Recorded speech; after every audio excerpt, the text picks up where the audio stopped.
अनेक मठागला क्षेत्र के ನನ್ನ ನಮಸ್ಕಾರಗಳು ರಾಣಿ ಚೆನ್ನಮ್ಮ ನಾಡು ಸಂಗೊಳ್ಳಿ ರಾಯಣ್ಣನ ಬಿಡು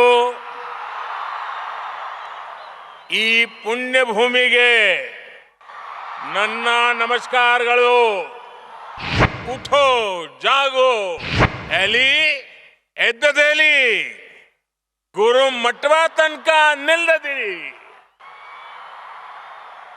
हमारी आत्मा एक थी। अमर उदाहरण है रानी चेन्नम्मा की ही सेना में उनकी साथी संगोली रायण्णा किसी एक दायरे में बंदी नहीं होती है। कल्पनातीत अविश्वसनीय भारत का ये युवा सामर्थ्य, ये युवा शक्ति। आज भारत एक युवा देश है। We need to be young with our thoughts, with our efforts. Friends, if the world looks to us for solutions, it is because of the dedication of our Amrit generation. दुनिया की एक बड़ी पावर बनने की तरफ अग्रसर हो रहा है, हर जगह उफान पर है। You are a special generation for your take off. कार्यक्रम में उपस्थित कर्नाटका के राज्यपाल श्री थावरचंद गहलोत जी, मुख्यमंत्री श्री बसवराज बोम्मई जी, केंद्रीय मंत्रिमंडल के मेरे सहयोगीगण, राज्य सरकार के मंत्रीगण, सांसदगण, विधायकगण और कर्नाटका के और देश के मेरे नौजवान साथियों, मुरु साविरा मठा, सिद्धारूढ़ा मठा, इंतहा अनेक मठागला क्षेत्र के ನನ್ನ ನಮಸ್ಕಾರಗಳು।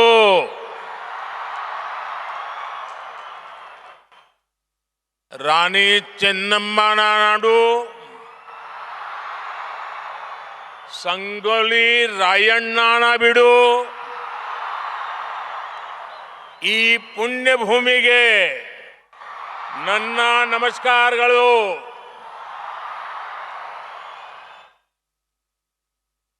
कर्नाटका का ये क्षेत्र अपनी परंपरा, संस्कृति और ज्ञान के लिए प्रसिद्ध है। यहां की अनेक विभूतियों को ज्ञानपीठ पुरस्कार से सम्मानित किया गया है। इस क्षेत्र ने देश को एक से बढ़कर एक महान संगीतकार दिए हैं। पंडित कुमार गंधर्व, पंडित बसवराज राजगुरु, पंडित मल्लिकार्जुन मानसोर, भारत रत्न पंडित भीमसेन जोशी और पंडिता गंगूबाई हंगल जी को मैं आज हुबली की धरती पर आकर नमन करते हुए अपनी श्रद्धांजलि देता हूं। साथियों, साल 2023 में राष्ट्रीय युवा दिवस का ये दिन बहुत विशेष है। एक और ये ऊर्जा महोत्सव और दूसरी ओर आजादी का अमृत महोत्सव। उठो जागो और लक्ष्य से पहले मत रुको। एली एद्ददेली गुरु मटवा तनका निल्लदी।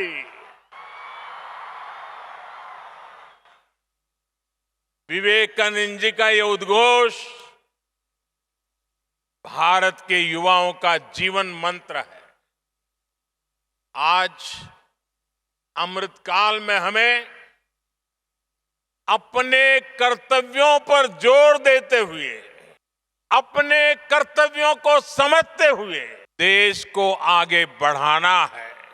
और इसमें भारत के युवाओं के सामने स्वामी विवेकानंद जी की बड़ी प्रेरणा है। मैं इस अवसर पर स्वामी विवेकानंद जी के चरणों में नमन करता हूं। अभी कुछ दिन ही पहले कर्नाटका की धरती के एक और महान संत श्री सिद्धेश्वर स्वामी जी का देहावसान हुआ है। मैं सिद्धेश्वर स्वामी जी को भी आदरपूर्वक श्रद्धांजलि अर्पित करता हूं। साथियों, स्वामी विवेकानंद जी का कर्नाटका से अद्भुत रिश्ता था। उन्होंने अपने जीवन काल में कर्नाटका और इस क्षेत्र की कई यात्राएं की थी।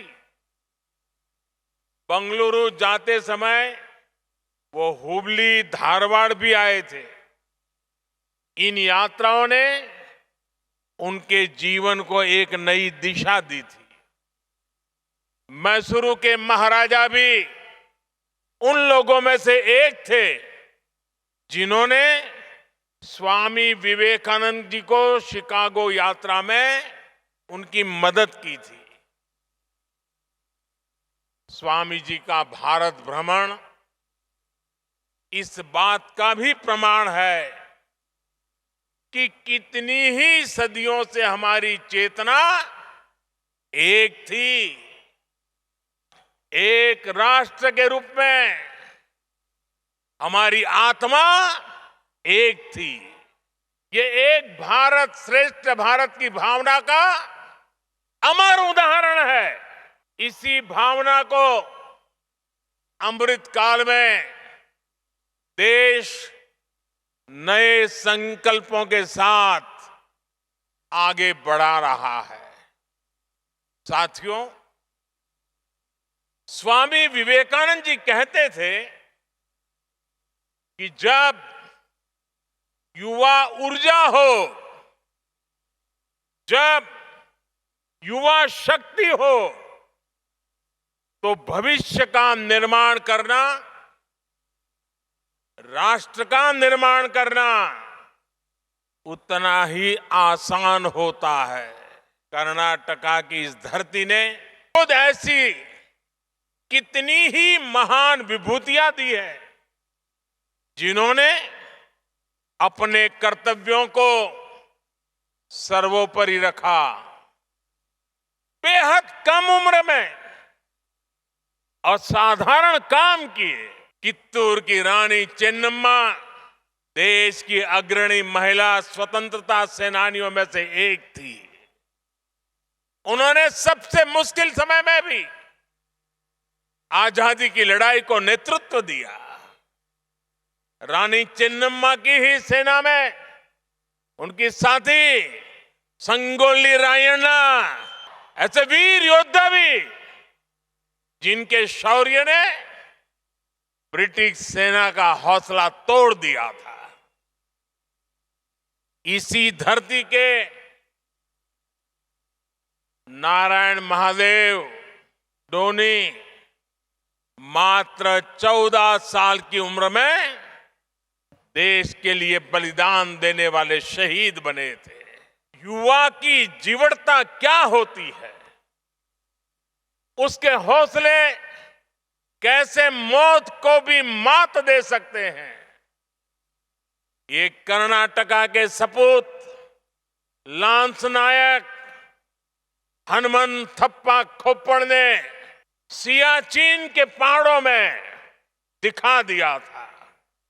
-55 डिग्री तापमान में भी वो 6 दिन तक मौत से मुकाबला करते रहे थे और वहां से जिंदा निकल करके आए थे। ये सामर्थ्य केवल शौर्य तक ही सीमित नहीं है। आप देखिए, श्री विश्वेश्वरैया जी ने इंजीनियरिंग में अपना लोहा मनवाकर ये साबित किया कि युवा प्रतिभा किसी एक दायरे में बंधी नहीं होती है। इसी तरह देश के अलग अलग हिस्सों में हमारे युवाओं की प्रतिभा और क्षमता एक से एक कल्पनातीत अविश्वसनीय उदाहरणों का अंबार लगा हुआ है। आज भी मैथ से लेकर के साइंस तक जब दुनिया के मंचों पर प्रतियोगिताएं होती हैं तो भारतीय युवाओं की काबिलियत विश्व को विस्मित कर देती है। साथियों, अलग अलग कालखंड में किसी भी राष्ट्र की प्राथमिकताएं बदलती है, उसके लक्ष्य बदलते हैं। आज 21वीं सदी के जिस पड़ाव पर हम भारतीय पहुंचे हैं, हमारा भारत पहुंचा है, वो उपयुक्त समय सदियों के बाद आया है। और इसकी सबसे बड़ी वजह है भारत का ये युवा सामर्थ्य, ये युवा शक्ति। आज भारत एक युवा देश है। दुनिया की बड़ी युवा आबादी हमारे देश में है, हिंदुस्तान में है। युवा शक्ति is the driving force of India's journey. The next 25 years are important for building the nation. Yuva Shakti's dreams decide India's direction. Yuva Shakti's aspirations decide India's destination. Yuva Shakti's passion decides India's path. To harness the Yuva Shakti, we need to be young with our thoughts, with our efforts. To be young is to be dynamic in our efforts. To be young is to be panoramic in our perspective. To be young is to be pragmatic. Friends, if the world looks to us for solutions, it is because of the dedication of our Amrit generation. आज जब दुनिया भारत की तरफ इतनी उम्मीदों की नजर से देख रही है, तो इसके पीछे आप सभी मेरे युवा साथी हैं। आज हम दुनिया में 5वें नंबर की अर्थव्यवस्था है और हमारा लक्ष्य है कि हम इसे टॉप 3 में लेकर के जाएं। देश की ये इकोनॉमिक ग्रोथ हमारे युवाओं के लिए अपार अवसर लेकर आएगी। आज हम कृषि के क्षेत्र में दुनिया की अग्रणी ताकत है। कृषि के क्षेत्र में टेक्नोलॉजी और इनोवेशन से एक नया रिवॉल्यूशन आने वाला है। इसमें युवाओं के लिए नए अवसर पैदा होंगे, नई ऊंचाइयों पर जाने के नए रास्ते खुलेंगे। स्पोर्ट्स के क्षेत्र में भी आज भारत दुनिया की एक बड़ी पावर बनने की तरफ अग्रसर हो रहा है, ये भारत के युवाओं के सामर्थ्य के कारण ही संभव हो पा रहा है। आज गांव हो, शहर हो या कस्बा, हर जगह उफान पर है युवाओं का जज्बा। आज आप इन बदलावों के साक्षी बन रहे हैं। कल आप इसकी ताकत से फ्यूचर लीडर बनेंगे। Friends, this is a special time in history. You are a special generation. You have a special mission. This is the mission of making an impact for India on the global scene. For every mission, a foundation is needed.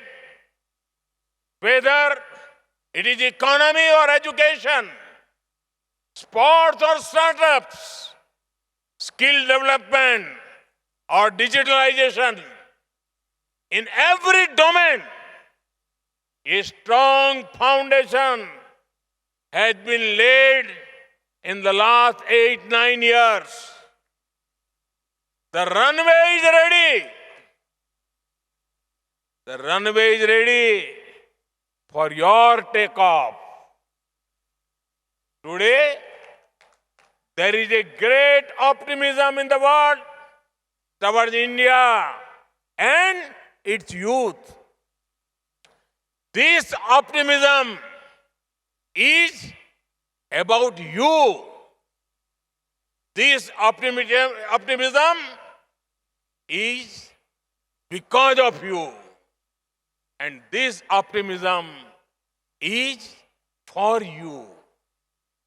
Today, there are global voices saying this century is India's century. It is your century. The century of India's youth. There are global surveys saying majority of the big investors want to invest in India. These investors want to invest in you, India's youth. Indian startups are getting record investments. Many global companies are setting up manufacturing plants to make in India. From toys to tourism, defense to digital, India is making headlines across the world. So, this is a historic time when optimism and opportunity are coming together. साथियों, हमारे देश में हमेशा से नारी शक्ति को और नारी शक्ति ने राष्ट्र शक्ति को जागृत रखने, राष्ट्र शक्ति को बढ़ाने का काम किया है। अब आजादी के इस अमृत काल में महिलाएं, हमारी बेटियां और नए नए पराक्रम करके दिखा रही है। भारत की महिलाएं आज फाइटर जेट्स उड़ा रही है, सेना में कॉम्बेटिव रोल्स में शामिल हो रही है। साइंस, टेक्नोलॉजी, स्पेस, स्पोर्ट्स, ऐसे हर क्षेत्र में हमारी बेटियां बुलंदियां छू रही है। ये उद्घोष है कि भारत अब पूरी शक्ति से अपने लक्ष्यांकों की ओर बढ़ रहा है। साथियों, हमें 21वीं सदी को भारत की सदी बनाना है और इसलिए ये जरूरी है कि हम वर्तमान से 10 कदम आगे की सोचें। हमारी सोच फ्यूचरिस्टिक हो, हमारी अप्रोच फ्यूचरिस्टिक हो। ये जरूरी है कि युवा आकांक्षाओं की पूर्ति के लिए आप पॉजिटिव डिस्रप्शन करें, विश्व के आधुनिक देशों से भी आगे चले। अगर हम याद करें, आज से 10-20 वर्ष पूर्व ऐसी कितनी ही चीजें अस्तित्व में भी नहीं थी जो आज हमारे जीवन का अभिन्न हिस्सा है। इसी तरह आने वाले कुछ वर्षों में संभवतः ये दशक खत्म होने से पहले पहले हमारी दुनिया एकदम बदलने वाली है। Artificial intelligence, machine learning, internet of things और AR, VR जैसी इमर्जिंग टेक्नोलॉजी एक नए स्वरूप में इवॉल्व हो चुकी होंगी। डेटा साइंस और साइबर सिक्योरिटी जैसे शब्द कहीं ज्यादा गहराई से हमारे जीवन के हर आयाम से जुड़ चुके होंगे। हमारी शिक्षा से लेकर देश की सुरक्षा तक, हेल्थ केयर से लेकर कम्युनिकेशन तक, सब कुछ एडवांस टेक्नोलॉजी के जरिए एक नए अवतार में दिखने वाला है। आज जिन कामों का अस्तित्व भी नहीं है, आने वाले समय में वो युवाओं के लिए मेन स्ट्रीम प्रोफेशन होने की संभावनाएं हैं।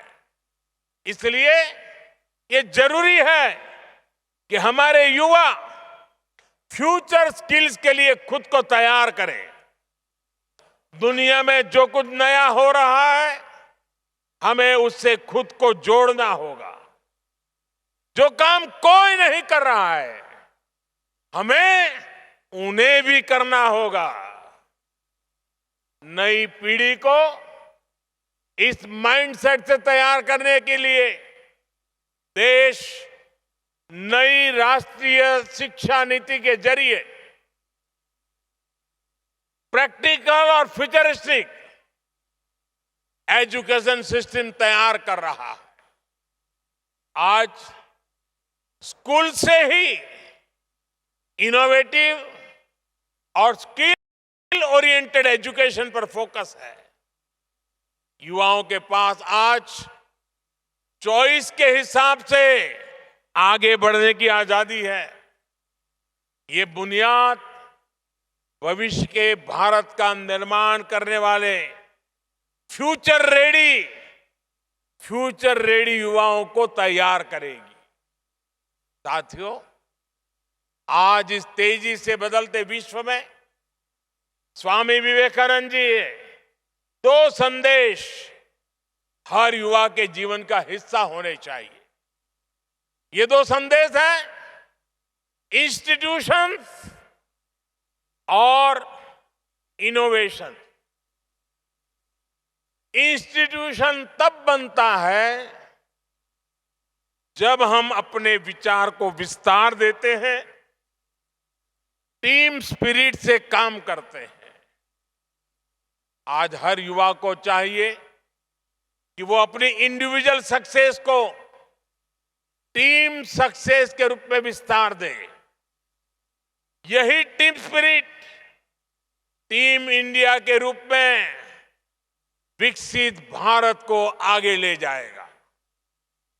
मेरे युवा साथियों, आपको स्वामी विवेकानंद की एक और बात याद रखनी है। इनोवेशन के लिए भी स्वामी विवेकानंद जी कहते थे, हर काम को 3 चरणों से गुजरना पड़ता है: उपहास, विरोध और स्वीकृति।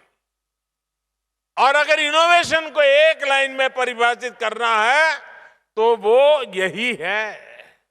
उदाहरण के लिए कुछ साल पहले देश में डिजिटल पेमेंट्स की शुरुआत हुई थी, तो कुछ लोगों ने इसका खूब मजाक उड़ाया था। स्वच्छ भारत अभियान शुरू हुआ तो भी इन लोगों ने कहा कि ये सब भारत में चलने वाला नहीं है। देश गरीबों के लिए बैंकों में जनधन खाते खुलवा रहा था, योजना लेकर आया, उसका भी मजाक उड़ाया। कोविड के समय हमारे वैज्ञानिक स्वदेशी वैक्सीन लेकर आए तो उसका भी उपहास किया गया कि ये काम भी करेगा या नहीं। लेकिन अब देखिए, आज भारत डिजिटल पेमेंट में वर्ल्ड लीडर है। आज जनधन खाते हमारी इकोनॉमी की एक बड़ी ताकत है। वैक्सीन के क्षेत्र में भारत की उपलब्धि की दुनिया में चर्चा हो रही है। इसलिए आप युवाओं के पास अगर कोई नया आइडिया है तो याद रखें कि आपका उपहास हो सकता है, विरोध हो सकता है, लेकिन अगर अपने आइडिया पर आपको यकीन है तो उस पर टिके रहिए, उस पर भरोसा बनाए रखिए। आपकी सफलता मजाक बनाने वालों की सोच से कहीं बड़ी साबित होगी। साथियों, युवाओं को साथ लेकर आज देश में लगातार कुछ न कुछ नए प्रयास और नए प्रयोग हो रहे हैं। इसी कड़ी में नेशनल यूथ फेस्टिवल में भी देश के अलग अलग राज्यों के युवा विभिन्न प्रतियोगिताओं में हिस्सा लेने के लिए जुटे हैं। ये कुछ कॉम्पिटिटिव और कोऑपरेटिव फेडरलिज्म की तरह है। क्या अलग अलग राज्यों के युवा स्वस्थ प्रतिस्पर्धा की भावना लेकर अपने कौशल का प्रदर्शन करने आए हैं। यहां ये ज्यादा महत्वपूर्ण नहीं है कि कौन जीता, क्योंकि हर स्थिति में जीत भारत की होगी। क्योंकि यूथ फेस्टिवल में हमारे युवाओं का टैलेंट निखर कर सामने आएगा। आप यहां एक दूसरे से कंपटीशन करने के साथ साथ एक दूसरे के साथ कोऑपरेट भी करेंगे। इसलिए तो कहा जाता है कि कंपटीशन तभी हो सकता है जब उसमें भाग लेने वाले एक नियम को पालन करवाने में एक दूसरे का सहयोग करें। हमें कंपटीशन और कोऑपरेशन की स्पिरिट को लगातार आगे बढ़ाना है। हमें हमारे हर लक्ष्य में ये सोचना है कि हमारी इस सफलता से देश कहां पहुंचेगा। आज देश का लक्ष्य है विकसित भारत, सशक्त भारत। हमें विकसित भारत के सपने को पूरा किए बिना न रुकना है, न विराम करना है। मुझे विश्वास है हर युवा इस सपने को अपना सपना बनाएगा। अपने कंधों पर देश की ये जिम्मेदारी लेगा। इसी विश्वास के साथ आप सभी को एक बार फिर बहुत बहुत धन्यवाद, बहुत बहुत शुभकामनाएं। ಹೆಚ್ಚಿನ ವಿಡಿಯೋಗಳಿಗೆ ಪ್ರತಿಧ್ವನಿ ಯೂಟ್ಯೂಬ್ ಚಾನೆಲ್ ಸಬ್ಸ್ಕ್ರೈಬ್ ಮಾಡಿ, ಬೆಲ್ ಐಕಾನ್ ಕ್ಲಿಕ್ ಮಾಡಿ।